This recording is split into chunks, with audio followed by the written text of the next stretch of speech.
한국교회의 궁금한 점을 함께 생각해보는 이혼주 목사의 교회 토파보기. 교회 문제 상담소 상담위원 이혼주 목사님 모셨습니다. 목사님 안녕하세요. 네, 반갑습니다. 네, 교회 문제 상담소에 접수되는 상담 사례 구체적인 내용을 좀 들어보고 있는데요. 네네. 오늘은 인사 관련 상담 얘기를 들어볼까요? 네네.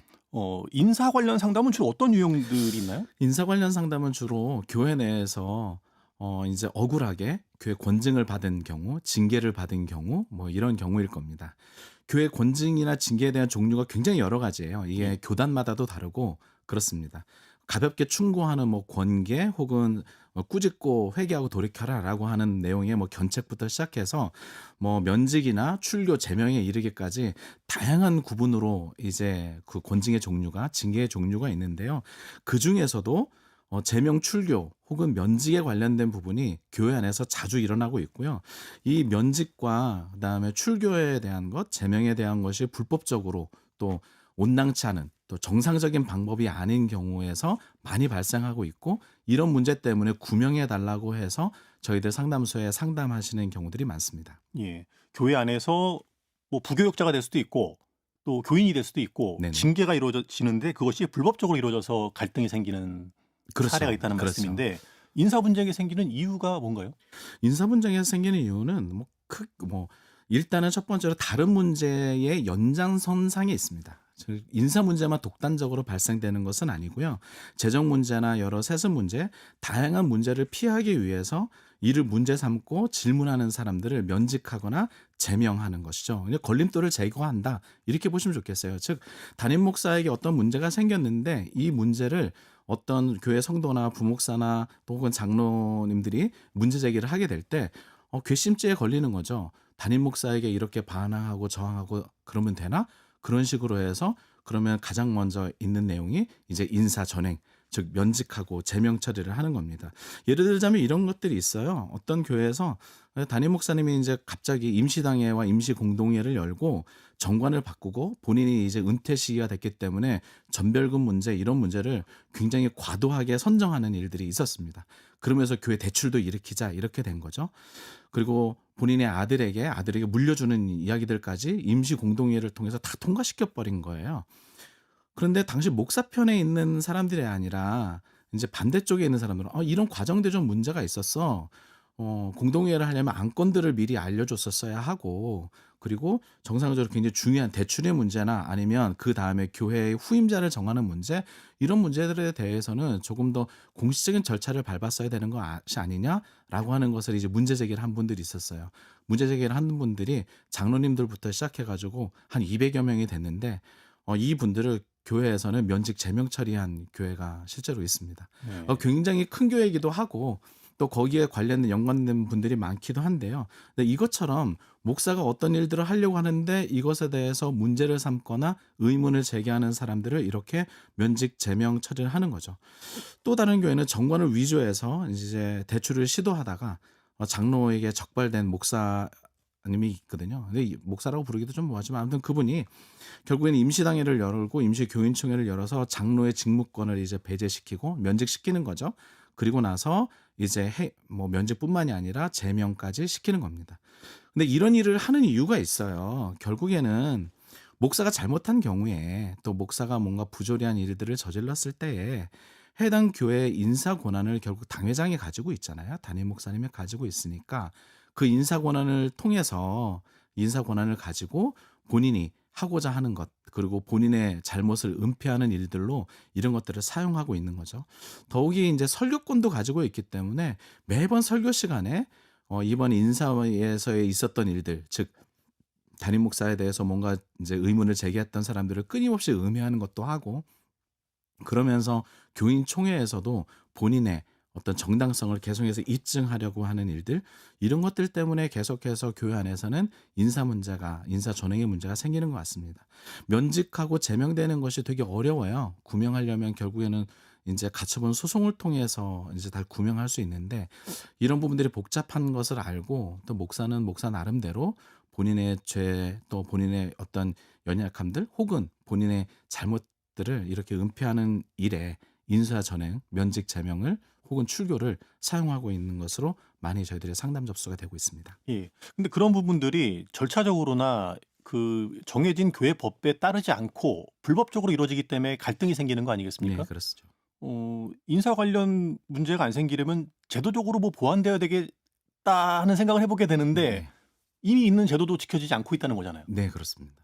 이미 있는 제도도 너무 당회장이라고 하는 분, 이게 그 회의체의 가장 이제 중심이 되는 의장이잖아요. 담임 목사가 당회장으로서의 역할을 감당하고 있으니까 그분에게 단독으로 처리할 수 있는 권한들이 너무나 많다라고 하는 거죠. 인사에 관련돼서도 마찬가지입니다. 다른 분들이 인사 어떤 공동체적으로 인사 문제를 다루기보다는 결국에는 그냥 목사님이 알아서 또 목사님이 이렇게 이야기를 하니까 이런 것들에 그냥 편승해서 인사 전행이 이루어지는 일들이 많고요. 또 하나는 인사 전행을 이렇게 면직 제명 처리하는 이유가 있어요. 면직이나 제명 처리가 되면 장로가 면직되면 당회에 들어갈 수가 없고요. 그다음에 제명이나 출교가 되면 이제 성도로서의 이제 지위가 없기 때문에 교인총회에 들어가서 발언을 하거나 그다음에 선거권이 있거나 이런 것들이 다 없어지거든요. 그거를 노리고 면직 제명 처리를 하는 거예요. 즉 회의체에 들어와서 소명을 하거나 회의체에 들어와서 나름대로의 정보를 교환하거나 어떠한 일들이 있었는지에 대해서 알릴 수 있는 공식적으로 알릴 수 있는 방법들이 사라지는 거거든요.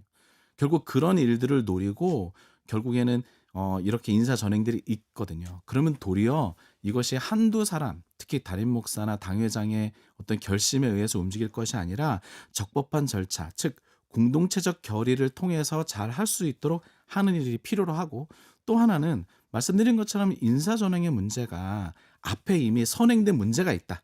이 문제가 해결되지 않는 것 가운데 이렇게 성도들이 면직하고 제명되는 절차들이 뒤따라 붙는 거거든요. 그러니까 앞에 먼저 일어난 이 문제들이 조금 더 적법하게 다뤄줄 수 있도록 하는 어떤 시스템들이 필요하다. 그러려면 노회가 혹은 지방이나 연회가 적극적으로 개교의 문제에 관여하면서 공정하게 문제들을 다루어주고 억울한 사람들이 없도록 하는 일들을 좀 더 적극적으로 하셔야 되는 건 아닌가라는 말씀을 좀 드리고 싶습니다. 예.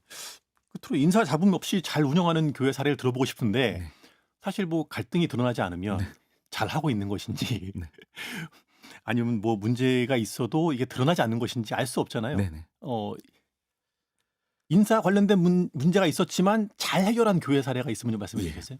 인사 관련에 대한 건 지금 말씀하신 것처럼 인사 관련된 문제는 기본적인 갈등이 있습니다. 어느 교회나 있어요. 이것이 없는 교회를 찾아보겠다. 없는 교회를 찾는 것 자체가 쉽지 않을 겁니다. 갈등은 있는데 갈등을 풀어나가는 방식을 잘하는 교회들이 있는 것이죠. 네. 그 나름대로의 논의 구조가 잘 되어져 있고 다양한 세대의 이야기들을 서로가 다 이야기들을 들을 수 있는 그 기본적인 구조와 시스템을 갖추고 있는 거예요. 그래서 억울한 일들이 있을 때는 이것들을 풀어나갈 수 있는 그 소위 말하는 구역이나 아니면 교구에서 먼저 이런 일들을 다루어 보고 또 하나는 그렇게 해서 구명할 수 있는 기회, 소명할 수 있는 기회에 대한 시스템을 만드는 것뿐만 아니라 두 번째는 동일한 정보를 가지기 위해서 교회가 시스템을 만들어요. 즉 인사적으로 억울하신 분들이 없도록 정말 우리 교회에 어떤 문제가 있는지 이런 것들을 잘 알려줄 수 있는 거죠. 모 교회가 교회 내에서 굉장히 큰 문제가 있었어요. 그래서 담임 목사가 성 문제와 이제 재정 문제가 있어서 담임 목사가 이제 나가게 되고 교회가 여러 가지 내용들을 겪고 인사와 법적으로 이제 문제가 막 일어나고 노회에서 뭐 관여하는데 노회에서는 도리어 이런 문제를 제기했던 성도들을 면직 제명 처리하고 하는 과정들이 있었거든요. 근데 그럼에도 불구하고 성도들이 흔들리지 않았던 거는 끊임없이 교회 전체 회의라고 하는 것을 온라인상에서 계속 열었어요. 일주일에 한두 번씩 계속 열면서 전체적으로 동일한 정보들을 가지고 있는 거죠. 왜 이런 일이 일어났는지 그리고 지금 노회에서는 어떻게 지금 하고 있는 건지 우리는 앞으로 어떻게 해야 될 건지를 그냥 이 문제를 진행하는 몇 사람만 정보를 공유하는 것이 아니라 우리가 지금 어떤 일을 하고 있습니다. 어떻게 될 것입니다. 또 어떤 의견이 있습니까? 라고 하는 것을 끊임없이 물었던 거예요. 그래서 일주일에 뭐 바쁠 때 많을 때는 두세 번 이상 온라인으로 모여서 회의하고 이 모든 문제가 잠잠해질 때까지 굉장히 적극적으로 모든 성도들이 함께 나서서 문제에 참여하고 문제 해결해 갔거든요. 많은 분들이 이런 인사 문제나 이런 것들이 걸림돌이 있을 때 성도들이 못할 것이다라고 생각하지만 성도들이 의외로 정말 바르게 결정하려고 하고 교회를 세워가려고 합니다. 그런 성도들의 그런 공동체가 갖고 있는 그 힘을 믿고 공개하고 공유하고 함께 고민해 가지는 고민해가는 그런 과정을 가운데 있으면 인사 문제도 그렇게 크게 어렵지 않을 것이다라는 말씀 좀 드리고 싶습니다. 예, 교회 안에서 발생하는 인사 문제 어떻게 풀어가면 좋을지 한번 생각해봤습니다. 목사님 오늘 말씀 감사합니다. 네, 감사합니다. 교회 문제 상담소 상담위원 이현주 목사와 얘기 나눴습니다.